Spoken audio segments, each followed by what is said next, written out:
Au nom du Père et du Fils et du Saint-Esprit, la grâce de Jésus notre Seigneur, l'amour de Dieu le Père et la communion de l'Esprit Saint soient toujours avec vous. Joie de vous retrouver dans cette cathédrale, joie d'être en communion avec toutes celles et tous ceux qui nous rejoignent par Cathéo. Oui, nous chantons aujourd'hui notre joie intérieure, tout simplement parce que nous le savons, le Seigneur ne peut pas nous abandonner. Et donc c'est avec confiance que nous nous offrons au début de l'Eucharistie à l'amour miséricordieux.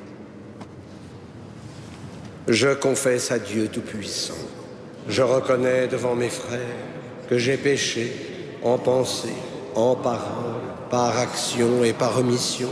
Oui, j'ai vraiment péché.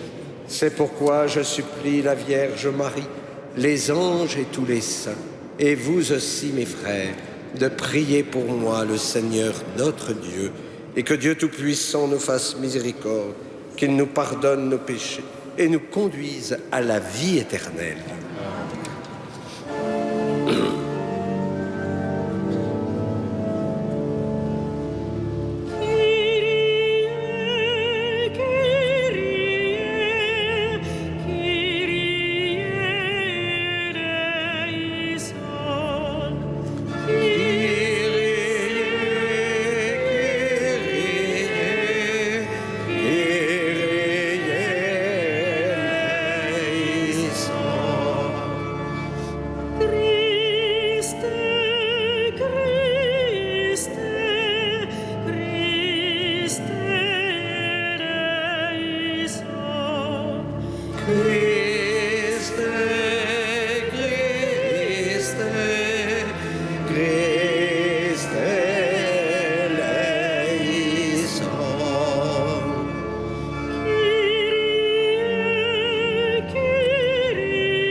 Prions le Seigneur. Accorde-nous, Seigneur, de pouvoir t'adorer sans partage et d'avoir pour tout homme une vraie charité. Par Jésus-Christ, ton Fils, notre Seigneur et notre Dieu, qui vit et règne avec toi et le Saint-Esprit maintenant et pour les siècles des siècles. Amen.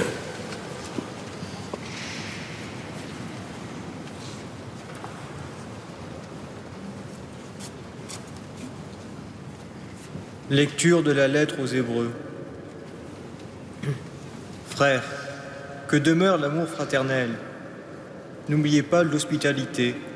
Elle a permis à certains, sans le savoir, de recevoir chez eux des anges. Souvenez-vous de ceux qui sont en prison, comme si vous étiez prisonniers avec eux. Souvenez-vous de ceux qui sont maltraités, car vous aussi, vous avez un corps. Que le mariage soit honoré de tous, que l'union conjugale ne soit pas profanée, car les débauchés et les adultères seront jugés par Dieu. Que votre conduite ne soit pas inspirée par l'amour de l'argent. Contentez-vous de ce que vous avez, car Dieu lui-même a dit « Jamais je ne te lâcherai, jamais je ne t'abandonnerai. » C'est pourquoi nous pouvons dire en toute assurance « Le Seigneur est mon secours, je n'ai rien à craindre. Que pourrait me faire un homme ?» Souvenez-vous de ceux qui vous ont dirigés. Ils vous ont annoncé la parole de Dieu. Méditez sur l'aboutissement de la vie qu'ils ont menée et imitez leur foi. Jésus-Christ, hier et aujourd'hui, est le même. Il est pour l'éternité. Parole du Seigneur.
le secret de sa tente, il m'élève sur le roc.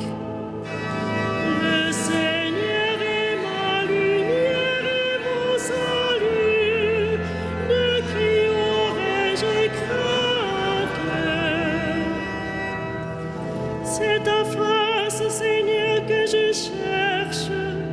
Ne me cache pas ta face, n'écarte pas ton serviteur avec colère. Tu restes mon secours. Le Seigneur est ma lumière et mon salut, de qui aurais-je crainte?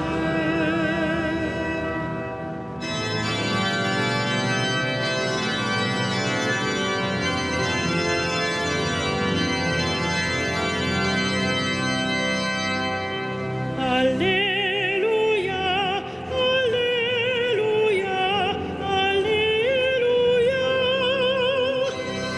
Alléluia, Alléluia, Alléluia.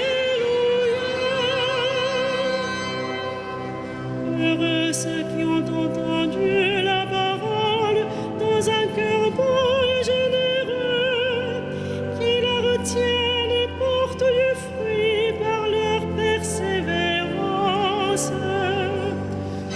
Alléluia, Alléluia, Alléluia.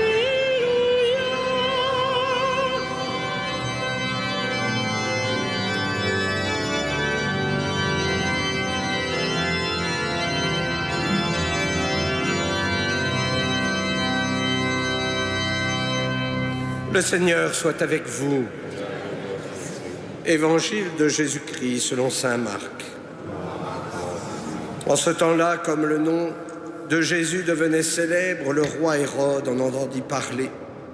On disait, c'est Jean, celui qui baptisait, il est ressuscité d'entre les morts, et voilà pourquoi des miracles se réalisent par lui. Certains disaient, c'est le prophète Élie. D'autres disaient encore, c'est un prophète comme ceux de jadis. Hérode entendait ces propos et disait, celui que j'ai fait décapiter, Jean, le voilà ressuscité? Car c'était lui, Hérode, qui avait donné l'ordre d'arrêter Jean et de l'enchaîner dans la prison à cause d'Hérodiade, la femme de son frère Philippe, que lui-même avait prise pour épouse.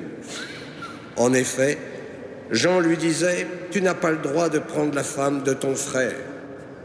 Hérodiade en voulait donc à Jean, et elle cherchait à le faire mourir. Mais elle n'y arrivait pas parce qu'Hérode avait peur de Jean. Il savait que c'était un homme juste et saint, et il le protégeait. Quand il l'avait entendu, il était très embarrassé. Cependant, il l'écoutait avec plaisir. Or, une occasion favorable se présenta. Quand le jour de son anniversaire, Hérode fit un dîner pour ses dignitaires, pour les chefs de l'armée et pour les notables de la Galilée. La fille d'Hérodiade fit son entrée et dansa. Elle plut à Hérode et à ses convives.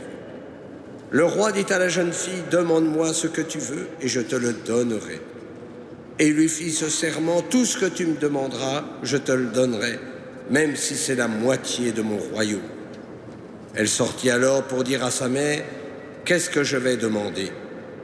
Hérodiade répondit, « La tête de Jean, celui qui baptise. » Aussitôt la jeune fille s'empressa de retourner auprès du roi et lui fit cette demande. « Je veux que tout de suite tu me donnes sur un plat la tête de Jean le Baptiste. » Le roi fut vivement contrarié. Mais à cause du serment et des convives, il ne voulut pas lui opposer un refus. Aussitôt il envoya un garde avec l'ordre d'apporter la tête de Jean. Le garde s'en alla décapiter Jean dans la prison. Il apporta la tête sur un plat, la donna à la jeune fille, et la jeune fille la donna à sa mère.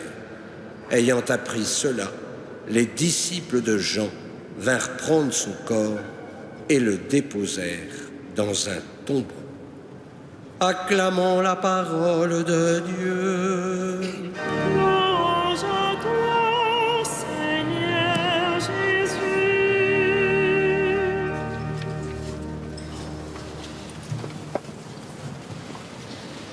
Hérode, prophète à sa façon. Il est persuadé que Jean-Baptiste, qu'il a fait décapiter, est ressuscité. Et en effet, il savait que le Baptiste était un homme juste et saint, et il le protégeait. Mais sa faiblesse humaine l'a emporté, et il a été obligé de faire mourir Jean. Hérode, cependant, était à l'écoute du prophète. Et on dit même qu'il l'écoutait avec plaisir, même si ce qu'il lui disait l'embarrassait, tout simplement parce qu'il le mettait dans la vérité de son être. Aujourd'hui, c'est le Christ à travers sa parole qui nous met dans la lumière. Et ce soir, c'est l'auteur de l'Épître aux Hébreux qui nous indique le chemin, celui du bonheur. Tout d'abord, l'amour fraternel ou la charité. Oui, il s'agit de demeurer dans l'amour. Et pour cela, il nous faut aller à la source. La source, c'est le cœur, le lieu où l'Esprit Saint répand l'amour divin. Celui qui sait accueillir l'amour divin saura aussi accueillir son prochain. Il nous faut ensuite porter dans la prière les prisonniers et les maltraités. Respectons aussi le mariage. Et ainsi ne cherchons pas des richesses artificielles. Le Seigneur est notre seul trésor. Il ne nous abandonnera pas. Ma grâce te suffit. Il s'agit alors de nous mettre à la suite du Christ. Voilà la source de la liberté. Il nous faut oser nommer nos attaches matérielles qui font encore obstacle à notre liberté spirituelle. Nous le savons bien, nous avons peur de manquer, alors que le Seigneur nous donne notre pain quotidien. Nous accumulons, croyant d'ailleurs que ça nous servira un jour.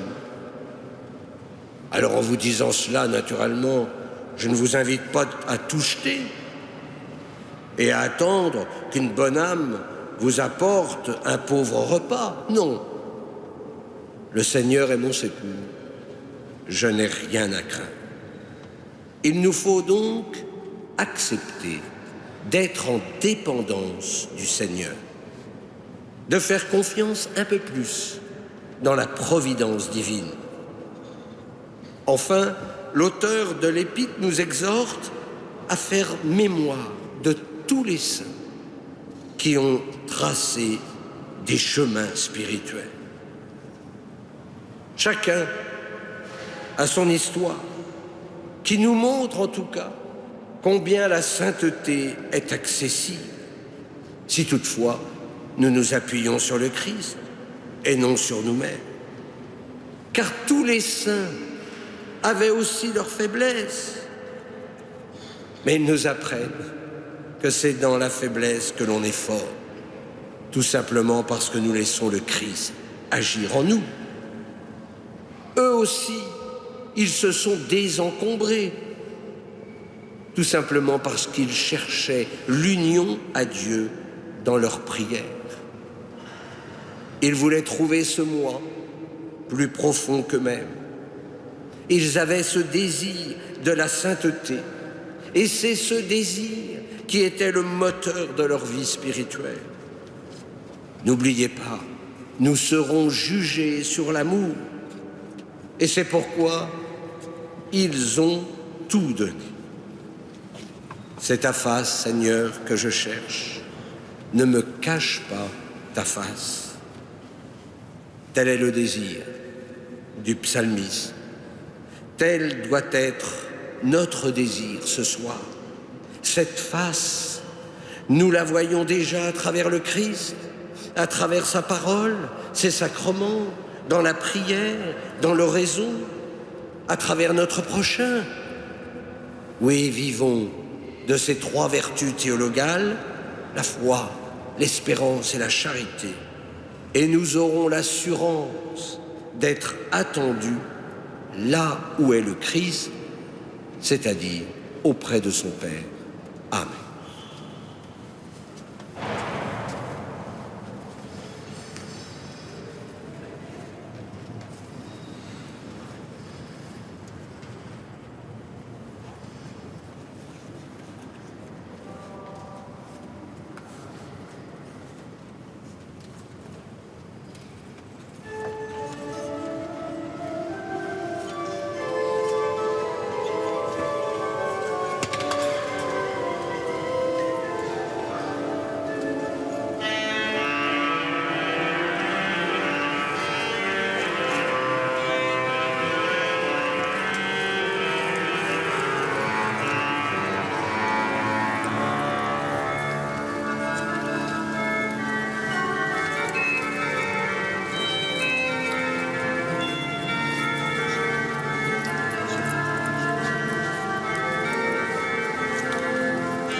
Prions ensemble au moment d'offrir le sacrifice de toute l'Église. Pour te servir, Seigneur, nous déposons nos offrandes sur ton autel. Accueille-les avec indulgence pour qu'elles deviennent le sacrement de notre salut. Par Jésus, le Christ, notre Seigneur. Le Seigneur soit avec vous. Élevons notre cœur. Rendons grâce au Seigneur notre Dieu. Vraiment, Père très saint, il est juste et bon de te rendre grâce, toujours et en tout lieu, par ton Fils bien-aimé Jésus-Christ.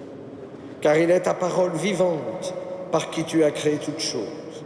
C'est lui que tu nous as envoyé comme Rédempteur et Sauveur, Dieu fait homme, conçu de l'Esprit Saint, né de la Vierge Marie, pour accomplir jusqu'au bout ta volonté, et rassembler du milieu des hommes un peuple saint qui t'appartienne, il étendit les mains à l'heure de sa passion, afin que soit brisée la mort et que la résurrection soit manifestée. C'est pourquoi avec les anges et tous les saints, nous proclamons ta gloire en chantant d'une seule voix.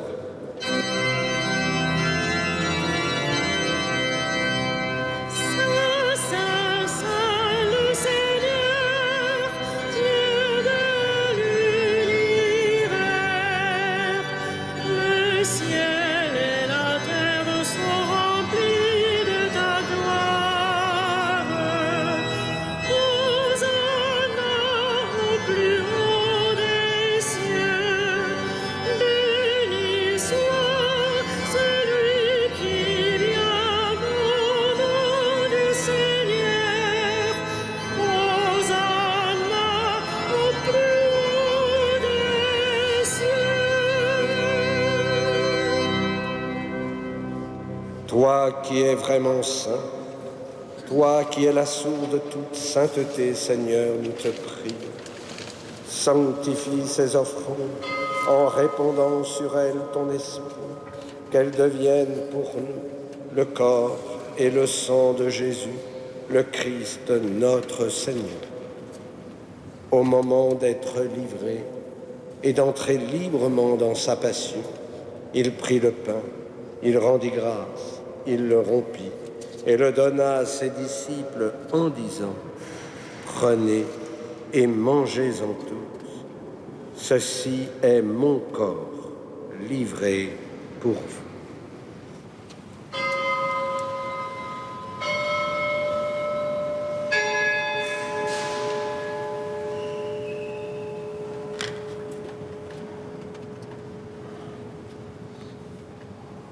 De même, à la fin du repas, il prit la coupe. De nouveau, il rendit grâce et la donna à ses disciples en disant : « Prenez et buvez-en tous, car ceci est la coupe de mon sang, le sang de l'alliance nouvelle et éternelle, qui sera versé pour vous et pour la multitude en rémission des péchés. Vous ferez cela en mémoire de moi. »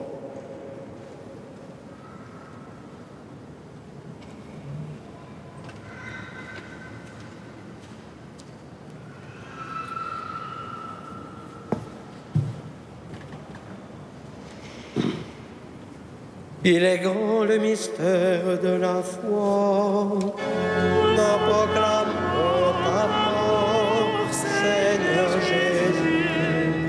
Nous célébrons ta résurrection. Nous attendons ta venue dans la gloire. Faisant ici mémoire de la mort et de la résurrection de ton Fils, nous t'offrons, Seigneur, le pain de la vie et la coupe du salut. Et nous te rendons grâce, car tu nous as choisis pour servir en ta présence. Humblement, nous te demandons qu'en ayant part au corps et au sang du Christ, nous soyons rassemblés par l'Esprit Saint en un seul corps. Souviens-toi, Seigneur, de ton Église répandue à travers le monde. Fais-la grandir dans ta charité avec le pape François, notre évêque André et ses auxiliaires, et tous ceux qui ont la charge de ton peuple. Souviens-toi aussi de nos frères qui se sont endormis dans l'espérance de la résurrection. Souviens-toi de tous nos êtres chers et de tous les hommes qui ont quitté cette vie. Reçois-les dans ta lumière auprès de toi. Sur nous tous, enfin, plus particulièrement sur Pascal et Rosemonde, nous implorons ta bonté. Permets qu'avec la Vierge Marie, la bienheureuse Mère de Dieu, Saint Joseph, son époux, avec les apôtres et les saints de tous les temps qui ont vécu dans ton amitié, nous ayons part à la vie éternelle et que nous chantions ta louange par Jésus-Christ, ton Fils bien-aimé. Par lui, avec lui et en lui, à toi, Dieu le Père Tout-Puissant, dans l'unité du Saint-Esprit, tout honneur et toute gloire pour les siècles des siècles.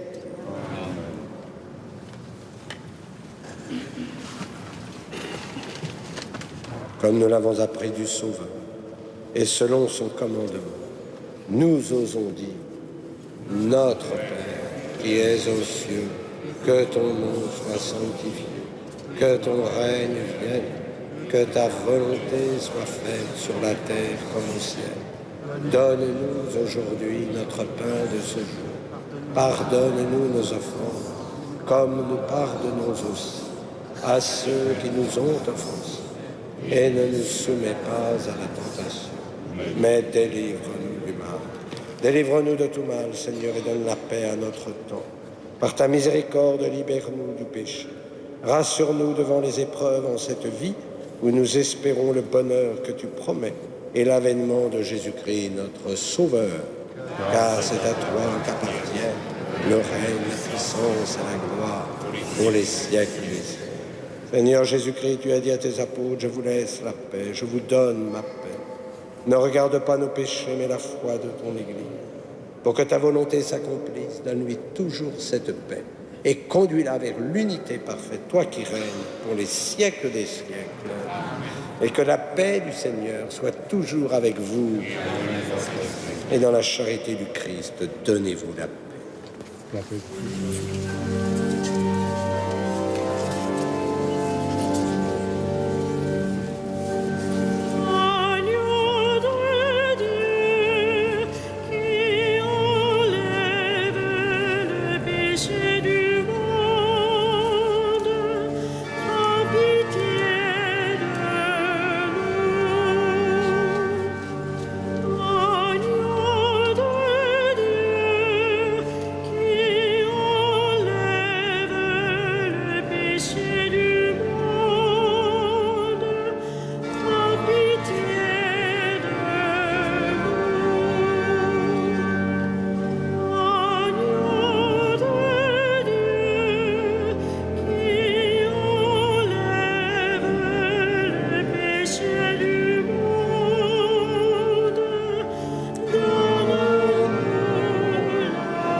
Heureux les invités au repas du Seigneur.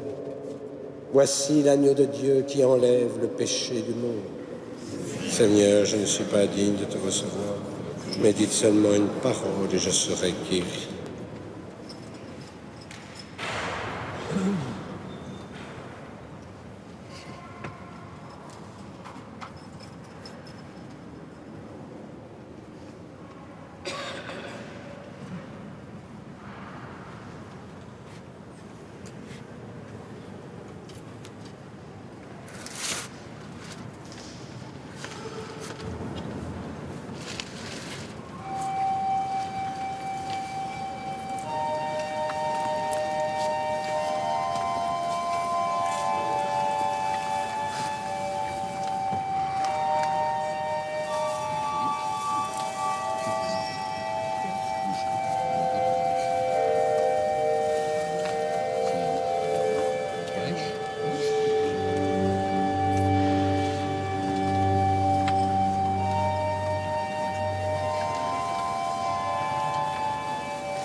Seigneur, que ton visage s'éclaire en faveur de tes fidèles. Sauve-nous dans ta bonté. Ne déçois pas notre prière.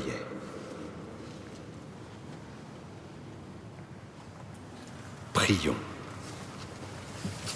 Nous avons été fortifiés, Seigneur, par le sacrement de notre rédemption. Permets que cet aliment de salut éternel nous fasse progresser dans la vraie foi par Jésus, le Christ, notre Seigneur. Amen. Le Seigneur soit avec vous et que Dieu Tout-Puissant vous bénisse, le Père, le Fils et le Saint-Esprit. Allez dans la paix du Christ. Et nous nous tournons comme d'habitude dans cette cathédrale le soir vers Notre-Dame. Nous lui confions toutes nos intentions, toutes celles et tous ceux qui sont avec nous grâce à Cathéo dans cette cathédrale. Et donc nous nous tournons vers la Reine du Ciel. Salve Regina.